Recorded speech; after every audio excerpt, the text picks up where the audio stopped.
Well, welcome to another episode of the Billy Ho Show. And before we start, what we've got here is a tricycle. And if I pick it up, it's not all that heavy, but it had a pretty flash mudguard, a couple of wheels on the back, but the one I had a couple of little stands in here that somebody could stand on the back and ride along behind you. The Flash kids had pedal cars, and the even Flasher Still kids had a three-wheelers with a chain. But they were quite big. But this is what we had back in the time, little three-wheel tricycle, and you barreled off down the street at 100 miles an hour, really enjoying yourself. And I guess every kid back in the day wanted one of these for Christmas. And I'm absolutely delighted to be in amongst all these old outboard motors. And what we've got here is the old Seagull. And when I was a boy in the 50s, they had these on the back of dinghies. And then they went through the 60s and into the 70s, and nothing much changed. They all look the same, except this one's probably a short shaft, a long shaft, a medium shaft. And that's probably the only difference, how long that propeller from the engine down to the propeller was. But the innovation of these things and what people did with them is amazing. And today they even have Seagull Races, and so people with their seagulls stick them on the back of whatever, and they have a race down a river. I know they have one at Sanspit, they have one at Waiuku, where people race these things. And the most innovative one I think I saw of all of the seagulls was some blokes up at Warkworth decided they're going to sort of win this race, and so I had this long flat bottom boat. They had this rigged up with a long shaft like they do in the Philippines, where they have a big V8 engine on the end of a swivel and all that horsepower is on a surface drive. And so these guys did the same thing, had a surface drive one of these, and they won. They got up to about 10 or 12 miles an hour with this surface drive, and everybody else is chugging along at 2 or 3. But anyway, it's just great to see the old Seagulls. And as I said, back in the day, this is what everybody had, or could afford. But they're a good collection along here. They've got different ones, so let's have a look at some more. One of the things you don't see very often, in fact you probably won't see it at all, is a 2-barrel Seagull outboard. So there's one motor on this side, one motor on that side, all connect to one shaft, and it gives you sort of, instead of having 4 horsepower, I suppose you've got 8 horsepower. But the innovation of some guys to come up with this idea and do this in the first place, I just think it's just absolutely amazing. So 2 Seagull motors stuck on top of one shaft. Awesome. This is an old 1947 Mercury Outboard. There's a little fuel tank on the top here. I don't know if you can see that or not, but it fills up all this, which is the fuel tank. You've got a pull start. You've got a throttle, backwards and forwards. You've got a choke here, and I'm not quite sure what the other one is. And that's broken off, but that would have been the steering arm back in the time. And cylinder heads, it looks like it's only one cylinder going through the shaft to the propeller. But 1947, that's a fair old time. It's 73 years ago, or maybe 74. But it's they've come a long way since then. What we've got here is another cowled, if you like, Seagull. This is in 1980 they built these things. There's another one next door there, but it's just got a little hand throttle on the side here. There's a little button just here that goes left or right and turns the choke on or off, and pull start, and away you go. It's even got the original little bag of tools, like something to change the spark plug and what have you. That all sort of hanging there obviously comes with it. But again, I've never seen a Seagull outboard with a cowling. It's just it's amazing. It says 170 there, which basically translates to 7 horsepower. The one next door, 125, is actually 6 horsepower. So I'm not quite sure what the 170 or the 125 mean. It's certainly not horsepower. Anyway, great to see innovation. It's great. This yellow boat here, remember I was just talking about having races. This boat was made with a Seagull on the back of it, and it did something like 30 miles an hour. Unbelievable, but that's what they tell me. This was a very fast boat powered by a Seagull.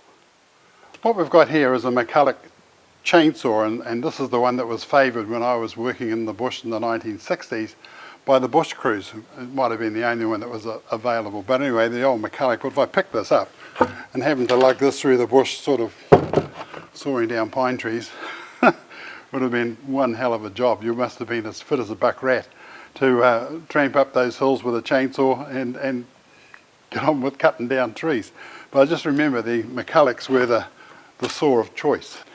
Next door here we've got an old timber jack, and there's a photograph up on the wall here of guys with this enormous log, and the way you shifted them was with a timber jack, and they did all sorts of jobs. But you might remember back when we did a story about trams out at there's a place west of Huntly that has trams and bush trams, and the way you turn the thing around, you jack the front up with a timber jack, lift the thing out of it, turn the train around, put it back down and release the timber jack, and you're going back the other way. But it's just interesting that timber jacks, you don't find them anywhere these days, and they certainly don't use them, but in their time they were just one hell of a tool. This is the motor mower of the 1950s and 60s. It's got a little throttle here, little gear lever on this side, so it drove the roller on the back, and it could drive itself across the lawn. Threw all the grass into that little catcher on the front, and it was just an amazing tool. The old motor mower. So as I was saying, I'm absolutely jealous of those motor mowers, but what we had at our place was one of these hand mowers. Had a blade there, and you sort of and the one behind it is a Massport, and they were made by Mason and Porter Limited in Auckland, and there's a couple of others as well, but these, or my one anyway, wouldn't cut past Pelham. And I was always finished the lawn, done the lawn, the old man would go out and have a look and then kick my bum saying, you haven't cut the past Pelham. And it just wouldn't cut past Pelham, so I had to get out there with a pair of scissors and chop down the past Pelham with a pair of scissors. But yeah, so this is nightmare material for me, the old push mower. What we've got here is a very special motorbike. It was built by a man called Johnny Callender in New Plymouth, and he designed it especially for on the farm work. So this is basically in the early 1970s the first farm bike that was in the world, designed specifically for farms. And you can see on the front there he's got a wheel that's designed to sort of go through the mud holes and everything else. So it's certainly well appointed to get around the farms back in the day. But this is the first farm bike of its type in the world. What we've got here is cream cans, and cream cans had that shape to them. Milk cans would just come straight up with a couple of handles on each side, and they were a lot bigger than these were. But I just remember these going on the back of Norm Nicholson's old Austin as he went round the farms picking up the cream. So these were the normal ones, and then we had little half pint jobs like this one here. That they were on the cream stands as well, and so this is probably a couple of gallons in there. This one was probably a 4-gallon job, and maybe 20 gallons in these things, but you sort of rolled them onto the truck because they were a bit heavy to pick up, like so, plonk them on there, and then the next one, and then you just stuck a rope around the whole lot and off you went to the dairy factory. But the old cream cans, I certainly remember those. A 1927 Nash. We saw a Nash in a couple of shows ago. A great big enormous car that had tons of room in the back. And here we've come to a coupe. Or maybe it was a doctor's car. A doctor's car seemed to look like this, just two people and going off to see people who were crook. Lovely big solid tyres on this thing, but it's a well-shaped, for its time, car. Little side lights up on the top here. On the radiator there's a little measure telling you the temperature. And let's have a look at this engine. It's probably a 6-cylinder, but 1, 2, 3, 4, 5, 6, yes. And there it is, great big straight 6 engine, downdraft carburetor, oil filters, everything you need in a great big car like this. Looking in the cab here, we've got a handbrake, we've got probably a 3-speed gear stick, and the interesting thing is the speedo is what I call anyway a tape measure, where this little number sort of spins around and tells you how fast you're going. The pedals are in the usual place, brake, clutch, accelerator, but yeah, not bad for 1927. The other interesting thing that's on this car is this little glass wind deflector. It moves so the wind will go in there and keep you cool, or if you want to stop the windows too fast, you just move that in like that and the wind sort of deflects around the side. But these old cars with their running boards, you see the gangster movies, everybody climbs on the side and off we go to the pub. Great old car. McCormick Deering, who basically became Farmall, made hundreds of tractors, and these tractors are in the 1930s, lots of 1937, 38, 39, 36. But this one's quite unique in that it's got very narrow back wheels with spokes, narrow in the front, and a lot of these McCormick Deerings had an offset. It's sort of the crank handle comes off this way to start the thing. So quite unique indeed. Very basic. It's just amazing how the steering goes across the top into a little steering box here, which transfers down to the top of these wheels, and down into that there's another steering box in there, so the two little wheels turn. Very basic indeed. But these little outside wheels here, that's what's got me interested in this thing. It's just, they were steel wheels, and they've obviously put a rubber on them so they could probably travel along the road a bit more quietly. But steel seat with holes, so that when it rained, you sat in this thing, it wasn't wet. But a lot of guys just got an old sack and just stuck a sack over it, and they sat on the sack all day long. So the old McCormick Deerings, this is an F12, that's the number of it, but an interesting machine from the 1930s. This is a Minneapolis Moline, and the thing about this is that's the biggest one I've ever seen. There's a few more of them here, but this is absolutely enormous. Let's have a look at it. Great big huge diesel engine, big solid wheels, plenty of levers in there. It's yeah, modern machinery it says here, tractors, power units, farm machinery and implements. So if you know a bit more about this particular machine, love to hear from you. Here's my contact details, give me a call and we can have a yarn about this. Amazing. Down at the Wheels at Wanaka event, you might remember me talking about a washing machine that was on the back of an Austin Ute. And it was around when I was a kid in the 50s and 60s, that particular washing machine. But this is a washing machine from the 1920s. So I think it's probably one of the first ones to come. But it's got a little lever here that drains the water out of the bottom after you've filled it up. It's got a wringer, so you put the clothes in here and come out the other side. There's a little adjustment thing on the top so you can make it softer or harder. So you've got a big sheet or something going through there, you can open that up a wee bit and what have you. You've got a little lever here that makes it go backwards and forwards, and I'm not quite sure what that does, but I'm sure it's got a purpose. But it's just great to see that technology, sort of coming forward. It starts about the 1920s. And of course washing machines these days, you just program it and it just gets on with itself. But these are a bit more hands-on. Millburn Lime, every time. Millburn Lime, available all over the Southland District and beyond. Top grade lime that's been available year after year. Call them on 03 417 8228. The next time you need lime, think Millburn Lime, every time. On Saturday, November the 6th, we leave for another Bill Hohepa Old Truck Tour of New Zealand. We leave from Auckland and make our way to Wellington, cross over on the ferry to the South Island and continue down all the way to Richardson's Museum in Invercargill. Then we travel up the coast all the way to Wakefield and on to Rockville. All this and looking at old trucks as we go, as well as seeing a fair bit of New Zealand. and people will travel by minibus.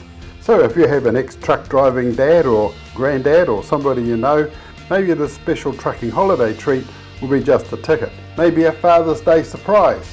If you'd like to find out more, just go to my Facebook page, Bill Hohepper's 2021 Old Truck Tour, and all the details are there. Or just email me at billhohepper@extra.co.nz. When I was a boy, sort of going around college, the city council guys mowed the great big paddocks and what have you with one of these things. This is a Gravely lawnmower, and it's got gears and everything, so it drives itself. So more or less, you just got to steer it around the grass to cut it all. But I just distinctly remember the city council had these guys sort of mowing lawns all over the place. Now I've got a 1953 Studebaker car, and they went out of business in 1966. But part of the Studebaker company was the Gravely company. So Studebaker basically made these things, which is really interesting. So this was why I wanted to show you the Gravely lawnmower. But I do remember, as I said, the city council guys sort of mowing lawns with these things. This is a 1930 Light 6 Dennis Dart fire engine. It started its life down in Dunedin, and it's just an interesting vehicle. I'm sitting in the driver's seat here with the ladder just about knocking my head off. The offside will have the same problem, so I doubt if you get anybody between us. We've sort of got to lean his head forward to get under that ladder. Lots of running board for guys to stand on either side, and off you go to the fire. But the Dennis people in England, they specialised in making fire engines and rubbish trucks. They still do. They still make them today. It's just everything a fire truck should have. Can only just get my foot on the clutch. The brake is back here somewhere, so I can't actually get my foot on the brake. So if it comes to the build, you've got to drive this truck from A to B. I'll probably have to turn it down. However, the accelerator's between them, but it's just an odd shape for this whole cab. Interesting little dashboard here with the revs and how fast you're going, the oil pressure and a heat gauge. And it's also interesting to note that this is the only Dennis Light 6 in the world that's still in the original condition that it came out of the factory in 1930. This is just absolutely amazing that this still exists in such mint condition. So let's take a look at that engine, and I'll try and get out of here without knocking myself out.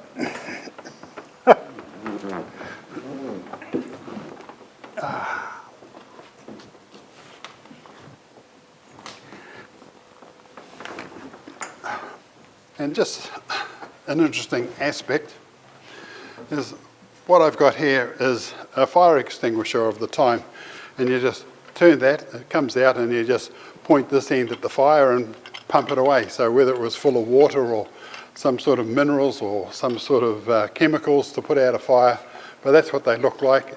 And you saw these in buses and fire engines and cars and all sorts of other things, but this is the fire extinguisher of the time.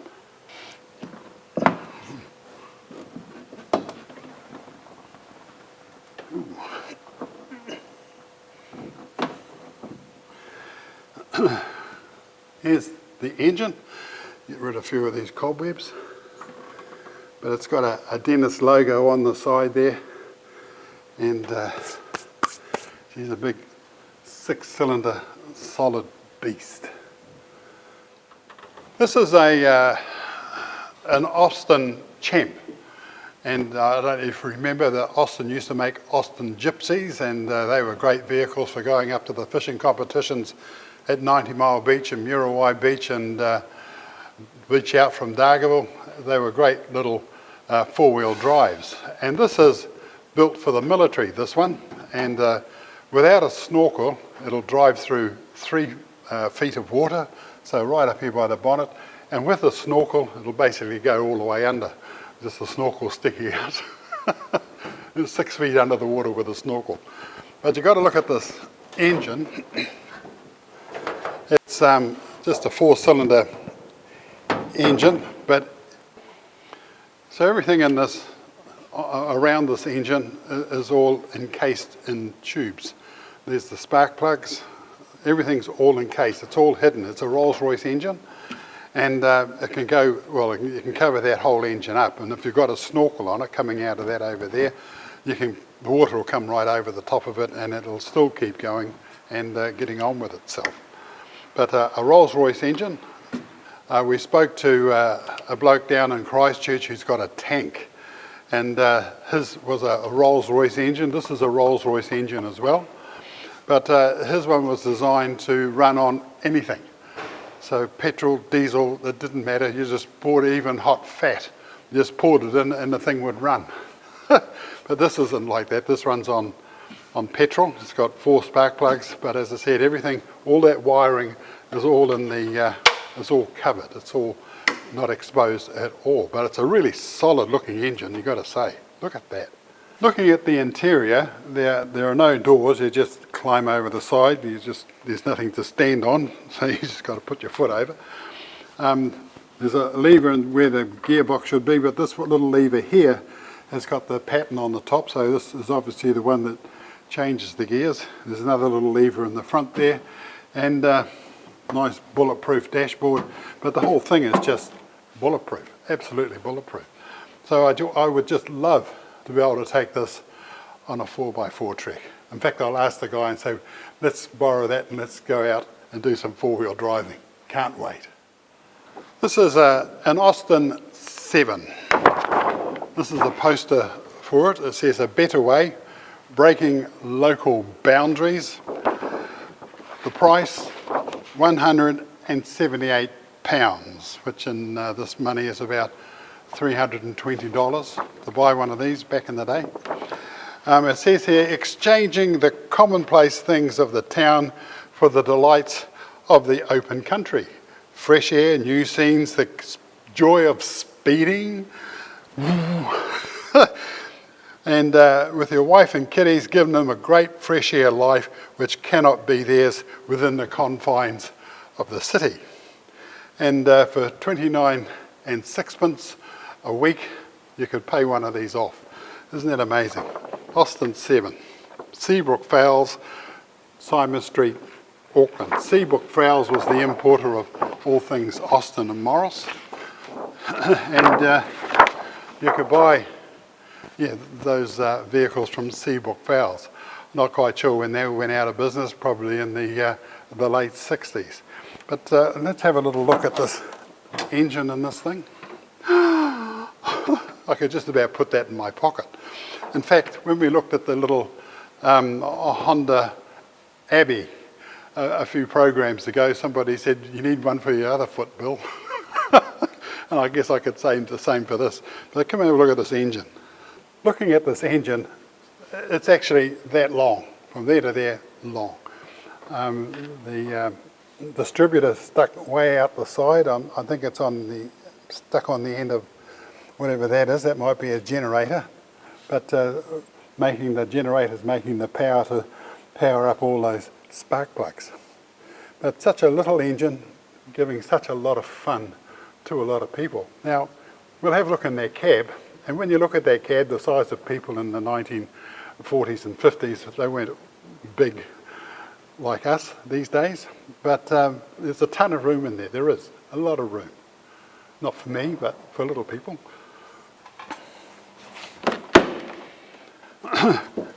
Now I could probably get in that and drive it. It's got little pedals way down in here, a little accelerator, probably maybe 4, maybe 3 gears. So there's certainly a ton of room in the back there for 3 kids. No worries at all, there's a ton of room. Probably get 2 adults in there. There's certainly a room between the front seat and the back seat. Yeah, and I reckon these would be a lot of fun to go charging out into the countryside and speeding.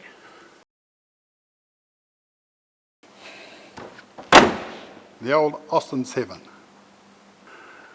What we've got here is a cam and roller hoist, which this rolled out and lifted up a thing that looked like that underneath the tray, and it rolled it up and tipped things off, and there was usually a chain somewhere back here somewhere to stop it from going all the way over. But sometimes they did poof, or sometimes you're on a bit of an angle and poof, they fell over. So they were all good, but you had to be careful with them, the old cam and roller. And when I was starting out driving, somebody said, oh, this one's got a cam and roller. And I thought he said Cameron roller. And I thought to myself, Cameron roller, who the hell's Cameron roller? And I said, yeah, I know him. But anyway, that was just an aside. But just to see a cam and roller, a hoist in the raw, as I suppose, without anything attached to it, it's just great. So yeah, just thought I'd show you this. This is a Diamond T truck. And Diamond T is a very famous truck manufacturer. And they started in the teens and came through the 20s and 30s and 40s and probably faded out about the 60s, I think. They were bought by various companies as time went by. And at the last, they looked a little bit like the old R190 cab, the Vision cab, except it had a Diamond T logos all over it. But this one's probably around about the 1938, 37. It's being restored. It's got the lovely Diamond T sign on the side. It's got a Diamond T engine. I think it's a Hurricane or something like that. But if you bought enough engines from various engine manufacturers, you've got to have your name on the manifold. So this has got its name on the manifold, the old diamond with a T on it. The man who started this off was a man called Mr. Tilt. And the Tilt family were shoemakers. So Mr. Tilt started Diamond T because they had a shoe that apparently was called a diamond shoe. So he went with that. On the front here there's a little T and a diamond as well, which was their logo. But it's just an interesting old truck. And Don Gordon had 3 or 4 of these, and he operated out of Netherton back in the day. There was a few other operators that had the old Diamond T doing their thing as well. So if your family had a Diamond T, there's my number. Give me a call. I'd love to come and talk to you about it. But this one's, as I said, is being restored. If I look in this cab, it's got the makings of the famous Diamond T dashboard, which for its time was absolutely brilliant. A man called Brian Belcher's got one of these. His is a 1940 or 41 Deluxe, and it's got a dashboard, and that's what Brian Belcher fell in love with when he was a kid. Looked into the cab and there's that dashboard, and he says, wow, I've got to have one of these. And so years later he built his 1941 Diamond T with that dashboard. So everything in here looks like it's sort of, it's all painted up, it's all being restored. And it's even got plastic on the clutch and brake. Isn't that amazing? So, and this is the rest of the truck. It's got a big fat diff in there, and it's got interesting back wheels. There seems to be a spacer in between these wheels, which put them about that far apart. But reasonable length, as I showed you before. It's got a cam and roller hoist ready to go on the back, like a lot of these trucks had in the day. When I was a kid, I had one of these. This is made of cast. It's a truck. I'm not quite sure what sort of a truck it's supposed to be, but we had a lot of fun with this. You get in the dirt and you load that up with dirt and sort of wheel it around to it, and then you lift this little lever and all the dirt fell out. And back down it went, and then you drove it back to the place and you loaded it up and got the dirt back in. And we just had endless fun with one of these little trucks. It was amazing. So there you go, a little bit of history.